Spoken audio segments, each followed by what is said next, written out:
G'day guys, welcome back to True Eagle. The trade period has officially kicked off and West Coast have been active. We've got a couple of deals done so far, and in this video we'll unpack that. I also want to cover off a little bit about Matthew Clark's press conference and sort of respond to some of the things he's saying and see if we can get some clarity on a lot of what's going to happen this trade period. And I must say we're still pretty in the dark a little bit as to how it's going to play out. I feel like in previous trade periods we've had some degree of predictability. Maybe last year, I'm not sure. I suppose there was some doubt around whether we trade pick one. But in this case, I think we know what deals are going to happen. It's really unclear how they're going to get done. So we get a little bit of indication in some respects. But let's talk about the deals that did happen today for the West Coast Eagles. So we traded Jack Darling for pick 67 to start off with. That is now formalised. It is done. He is a North Melbourne player. Pick 67, obviously, it may not be a pick that we even use in this year's draft, but that was really never the point. I suppose the value for us of getting Jack somewhere else is, the list spot for a start, which is not to be overlooked in its value. We do need to take a certain amount of picks in this year's draft. I'm thinking ideally 5 at this current point in time. As well, it kind of removes the temptation of us to play Jack in our forward line. Again, no disrespect to the player that Jack was in 2024, but given our list position and how many other tall forwards we've got that are ready for some games, I would imagine it kind of adds that value to us. For him, obviously he gets a couple of extra years and a bit of an adventure living in Melbourne, and unlike TB, there's no real chance of him playing 100 games. I think for North Melbourne, I think that's the rule, 100 games, and we lose a father-son. So all the best to Jack. Primarily, he's been an absolute warrior for this club, and I remember fondly his debut against North Melbourne. He and Gaff debuted in the same game, I reckon, 2011. We won that game by 4 points, and that was the start of a really good run for the West Coast Eagles. And much of Jack's career, we've been a really good, successful team. Obviously, the last few years, we all know what's happened, but yeah, champion player for us. All-Australian in 2019, super consistent player. I'll never forget that third quarter against Collingwood in the grand final, and leaves the club as our second leading goal kicker of all time. So that's a terrific career at West Coast. So well done, Jack. All the best. But I think we're all more or less on the same page that this is the best thing moving forward for the club. So next, we have Jack Graham. Now, it's important to note this still technically hasn't happened. However, we've heard reports now from Ryan Daniels that Jack Graham has decided, whereas the last time I did a video on this, he was still kind of making his decision, having toured West Coast. It would still remain line ball. As I said at the time, he did tour Port Adelaide, before deciding to stay at Richmond previously. So I thought there was a chance he'd stay at Richmond. But obviously, perhaps the McQualter factor was a big one here in getting Jack Graham across the line. So it's reported he's set to join us. I just don't think the paperwork's been lodged. However, for this video, we'll treat it as though it's happened, and if he backflips, which I don't think is likely at this point, then I'll do another video. What does Jack Graham bring to us? This one, this story was talked about in April. I remember being in America when this story first broke, that West Coast had a degree of interest in Jack Graham, and they've stuck fat with that. That was obviously when we still had Simo, so it predated McQualter. It's not necessarily a McQualter-driven thing, although McQualter may have been the difference in us getting him and him staying at Richmond. What does he bring? He's 26. He's a free agent. 26. So why does it matter to get a 26-year-old? When you look at our list demographic and you look at how many veterans we have and how many under 22s we have half the list is under 22. I'd imagine West Coast is just looking down the line, not even just at 2024. He'll add some value right now. I should say 2025. But, I think they're looking 3 years down the track and imagining how young this list is going to be. And my guess from the outside looking in is West Coast have probably looked at the North Melbourne example and somewhat the Fremantle example as well, their rebuilds of having no senior players at some point, or very few rather I should say, and that bracket of our team is relatively weak. So he supplements that. It's more 3 years down the line, he's going to be 29, and hopefully we'll have a good spread of talent. He also offers a midfield rotation. So he's not a genuine midfielder. I think he plays a fair bit forward. He can win clearances when he's in there. He also lays a lot of tackles, and he's kind of a physical sort of midfielder. So from that point of view, he adds something that we probably lack a little bit. And midfield rotations and midfield depth is something that I'm worried about for next year. And that has been alleviated a little bit. Now, we saw someone like a Duggan play way more time than we may have envisaged for Duggan at some point through his career. Way more time in the midfield, more time at stoppages. So is there a downflow effect of Graham spending more time at the centre bounce, potentially Liam Baker too? Does that allow Duggan to go back a little bit more? I have previously talked about how we probably need some medium defenders, so Duggan spending a bit more time back with Jinby as well there, and maybe that helps the balance of our depth. So there's that.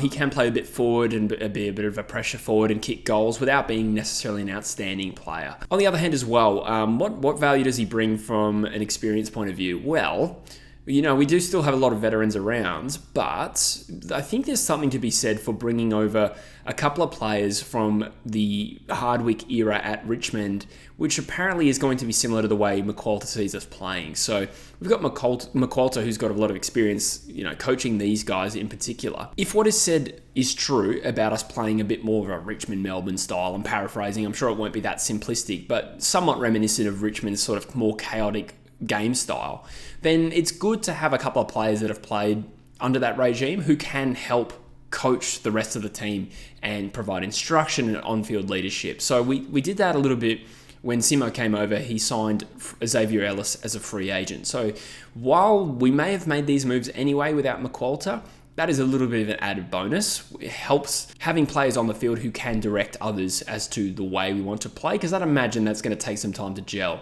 It sounds like it's going to be quite different to the game style we've been playing in recent times, and certainly over the last 10 years, that's for sure. So overall, I'm kind of pleased it's happened, really. The opportunity cost is very, very small. We're talking about, probably our last pick in the draft is the opportunity cost for Jack Graham here. So in theory, it's a cheap deal. It's good that we're proactive and targeting players who can help that transition. So those are the deals that we know got done today. Let's talk about Matthew Clark's press conference. So what I'm going to do is I'm just going to run a clip that I think is somewhat relevant that he talked about, and then give you my thoughts on it. Sorry, early teams pick is fair, or?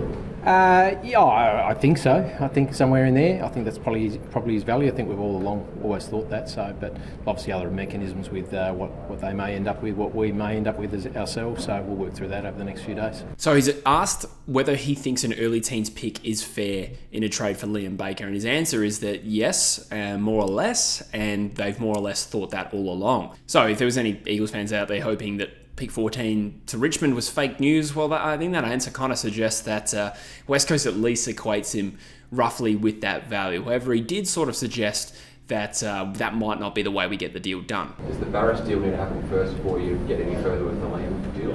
Not necessarily. I mean, there's other things that we can probably potentially do. We've obviously got some picks in our pick early and even next year and things like that. So I think everybody's just sort of working out what's on the table at the moment after Friday with the compo picks and where the picks sit in this draft and then next year as well. So we'll work through that with obviously Hawthorn as well. We've had some chats with them. We'll talk to them a little bit more in the next few days too and see what that looks like. So there he's asked if the Tom Barris deal has to happen first. Why is that relevant to what we're talking about? Well, pick 14 is coming from Hawthorn, right? And his answer is not necessarily. So if that deal doesn't happen first, it doesn't mean that West Coast has committed pick 14. And again, this is more just confirming, stories we've discussed in the past about trading pick 3 down, but it's good to hear it from the source. And this sort of gives some clarity that West Coast are potentially going to trade down from 3, and potentially that will be packaged up in a Liam Baker deal. That's the first thing we've actually heard from someone in an Eagles polo suggesting that might be true. What's your stance on what is fair for Barris? Well, he's contracted player for 3 years, key position player.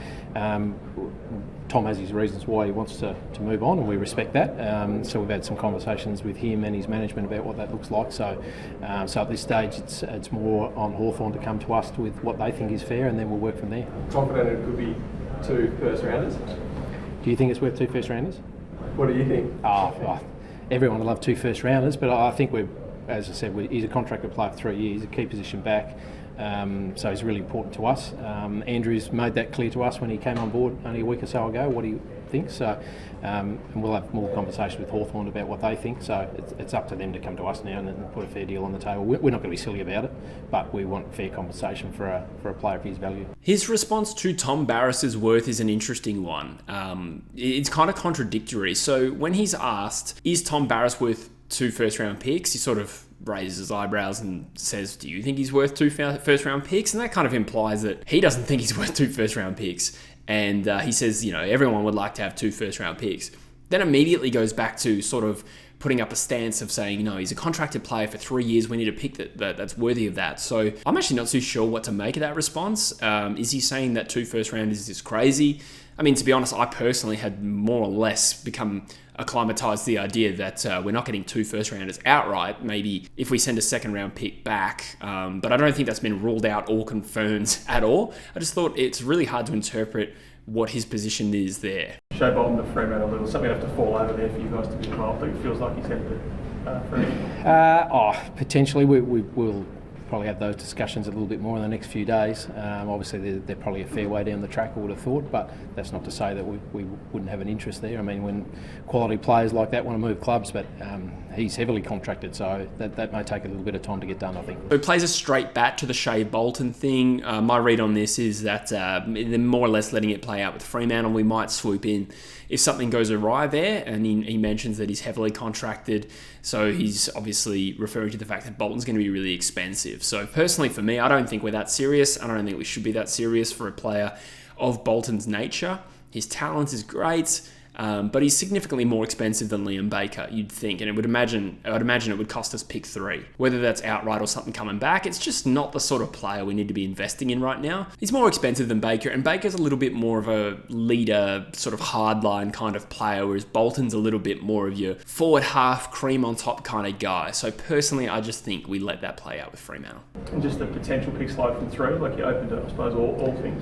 We're open to improving our draft hand this year. I think like most clubs, it might be difficult, but there's top 25 to 30 players in this draft's pretty strong, so we're open to doing a number of things in moving that pick if need be, and adding some other selections in that area, and we're obviously talking to a couple of quality players in a trade and potentially a free agent as well, so we'll wait to see what that looks like. So yeah, asked about a slide from pick 3. There's not a lot in his answer there, but he doesn't suggest that we're keen on keeping it. So I suppose if West Coast had decided, no, we want to pick in this range, I feel like he'd more or less have said that. So, while he doesn't say we're actively shopping it, we have also heard this every year. Like last year we said the same thing. Oh, well, we're open to the right deal, which is true. I don't think if we'd been offered 2 and 3 for Harley Reid's pick last year, we probably would have taken it. It's just that it never eventuated. So not really much to read on there, although I did note that he describes the top 25 to 30 being strong. So we know that this is a strong and deep draft, but everyone's got a different opinion about how deep that's going to be. And for us, according to Clark, that number seems to be around 25 to 30. So that might be the range of picks that we really try to target this year. Devin Robertson's assessing his options as a previous target for the club. Is there something you might about? The club spoke to Devon last year, I think. He's probably looking for an opportunity somewhere, so it'll be open to Brisbane. He's contracted as well, so what that looks like, I'm not sure. So, we'll have discussions about all those guys in the next probably 48, 72 hours. He's asked about Devin Robertson here. There's not really much that he actually said here, other than to suggest that West Coast had interest 12 months ago. Matthew Clark wasn't involved 12 months ago, so I don't think we're actively pursuing Devin Robertson. However, I did see that the Brisbane Lions list manager was asked about this, and he said Dev Robertson would like to explore his options. So not a big shock. I've been saying that for a little while now. I would be shocked if Dev Robertson is happy to stay at Brisbane, not because he's unhappy at the club, but because the opportunities for him to get back into the team are going to decrease over time. So I think it's now or never for Dev to look around. There's no suggestion it's Western Australia. I did read an article that suggests West Coast might have to part with pick 26 if they want Dev Robertson, and I would just say no thank you. Interestingly as well, he's asked about Lewis Young, and he said potentially. He also mentions other ways we can get players onto the list like train-ons and SSPs, and he's also asked about Tom Cleary, and he ruled that out. So I'm thinking we're probably not going for Lewis Young based on the body language there, and Tom Cleary as well. I thought that was a chance to happen, and he's pretty much ruled a line through that as well. So I wonder what he's referring to with SSP there. I mean, could that open the door for a Denver Granger Barras if he gets delisted from Hawthorn? We'll see, but perhaps West Coast, aside from Granger Barras, would be considering maybe like a state level player through the rookie draft or something like that. So yeah, mildly interesting. I didn't think we were going to get Lewis Young. I thought maybe Tom Cleary, but perhaps if we go to state level leagues and have a look at some of the more mature prospects there, maybe I'd be pretty happy with that. It just feels like we've been hitting on players like Ashcroft ask Blair, very verbose about that. But what's your philosophy in terms of all that stuff? Well, as a recruiting manager, when I was in that position and Dwayne's in that position now, we get paid to pick the best players. So if we put in the order and they're in that spot, then we'll bid on them. So I don't think we should deviate from that. So he's asked about Will Ashcroft and, more or less suggested West Coast probably would bid on Ashcroft at pick 3. At least I'm inferring that from what he said. Who cares? It doesn't really affect us that much. It probably just more helps me with my mock drafts. Where's extending Harley Reid on your list of priorities? We've been discussing with his management group all year on that, and we're pretty comfortable where that sits at the moment. So obviously new coach coming on board and forming a relationship with Andrew will be really important for Harley, and obviously potentially some new players, and we're going to play a slightly different game style as well. So we're pretty comfortable where that's sitting at the moment with Harley. So we'll work through that probably over the pre-season, I would have thought, but without putting too much pressure on. And finally, he's asked about extending Harley Reid. Again, I'm super relaxed about where this is at, and sounds like he is as well. He says that West Coast and Harley's management have been in constant talks, and if I'm West Coast, I'm probably not trying to scare off Harley with a massive 10-year extension right now. I think let him settle in first, and he's also got to acclimatise to a new coach as well. So for his side of the deal, he's probably looking at how good can my second year be, or his manager is, and maximising, a contract size. He doesn't want to commit too early for that reason. So if he doesn't want to commit now, I don't think it's a big deal. And equally for us, I think we just try not to scare off Harley Reid. It's like you don't want to over-communicate interest to a girl you want to make your girlfriend, right? I wouldn't know. I'm single as all hell, and that's why I make 2 trade updates a day for you. Yeah, my position is end of next season, let's revisit it and maybe sign him up to free agency if we can. Hopefully that would be what happens. And I'm pretty relaxed. I think we'll get at least 1 contract extension out of him. Beyond that, it's impossible to try and project, but I'm fairly comfortable with keeping Harley at this point. Anyway, guys, those are my thoughts. Let me know in the comments what you thought. I wonder how long this Liam Baker thing is going to drag on. I wouldn't be surprised if we get the Hawthorn deal done first. That way it gives us some options. But I'm at a bit of a loss to see exactly how this plays out. There's a few moving parts, but keen to hear from you, and I'll see you in the next one. Cheers.